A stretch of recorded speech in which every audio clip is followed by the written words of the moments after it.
Okay, folks, what we got here is my first round of growing seedlings from little seeds for this spring. And I've got actually 31 different packets of seeds. So I got those free. Basically, there was a employee sort of recognition day, employee appreciation day where I got some points for my employer, and you can use those on Amazon. So I got so far all my seeds, 31 different seeds for different fruits and vegetables for free. So let me run you through the first 10, this first round of growing seedlings from seeds, and the first 10 types of fruit and vegetable I've tried. Okay, so this first one is the cucumber, the Market More 76. In most of these yogurt cups that I've repurposed, I've tried to put maybe 3, maybe 4 seeds. For the smaller seeds, maybe the tomato seeds, you'll see, I think I put in more than 3 seeds, but you can see this is after 2 weeks, 14 days, that from all the way from seeds, these cucumber Market More 76. Let's move on to the tomato, the Rutgers. Okay, those are smaller. Some of these smaller seedling plants, like the tomatoes, I'll probably leave them in the cup longer than some of like the cucumber or zucchini that have reached a decent size. Those that are a decent size, I'll move those this week into larger growing containers, move them outside, because the weather, at least during the day, is warmer. The nights are kind of tricky. Sometimes it can be in the 60s all the way down to the 40s. So we gotta be careful moving stuff outside. But some of the larger of these plants, like the straight neck yellow squash, it's big enough where I might check the weather for the next 14 days, see if we're kind of trending upward on the nightly temperature, and move those outside. Of the 3 or so seeds, give or take, I've put in of these Chicago pickling cucumbers. This is the first time trying these. At least one of them germinated, but it's a decent size. We may risk in the next few days moving that outside to a larger container. Now we've got here this beefsteak tomatoes. They're smaller. I'm gonna maybe leave them in a cup as well, in the yogurt cup, longer, let them get some size before I risk moving them outside. What some people do is they kind of gradually move their plants outside, maybe move them out during the day and leave them out at night if it's not too cold, to kind of harden them, get them, toughen them up. But I've been bringing mine in pretty much every night, unless it's going to be at least in the 60s. I may bring the plants in. So this next one, these germinated pretty good. These are cherry tomatoes.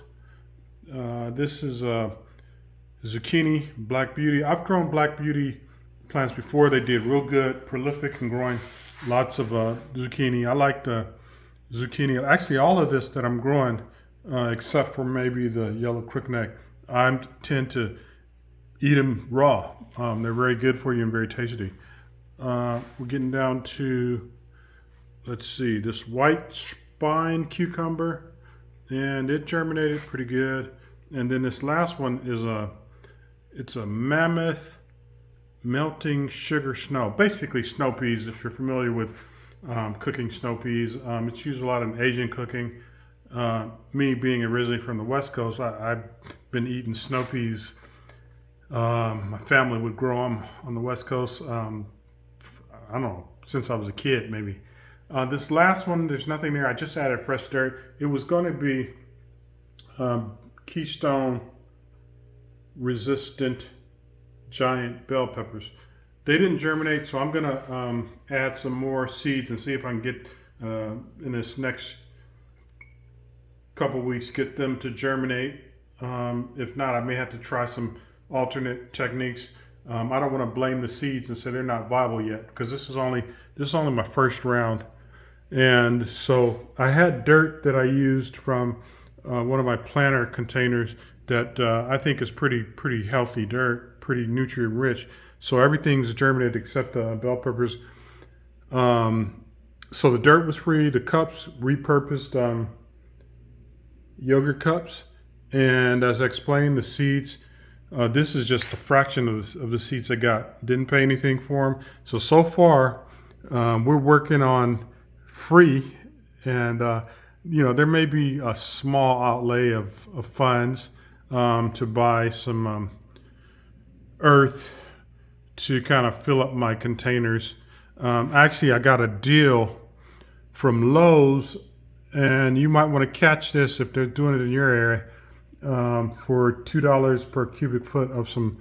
I think it might be fertilized dirt. I don't have the bag handy. Maybe I'll have to add that in the description, or add it post editing or during editing to give you the name of those bags, so you can check if you need to kind of fill up some growing containers, planter boxes, with some nutrient-rich dirt at a good price. And actually, because I have a Lowe's account, they take off 5%. So I was paying actually $1.95 per cubic foot on some nutrient-dense earth that they were selling discounted.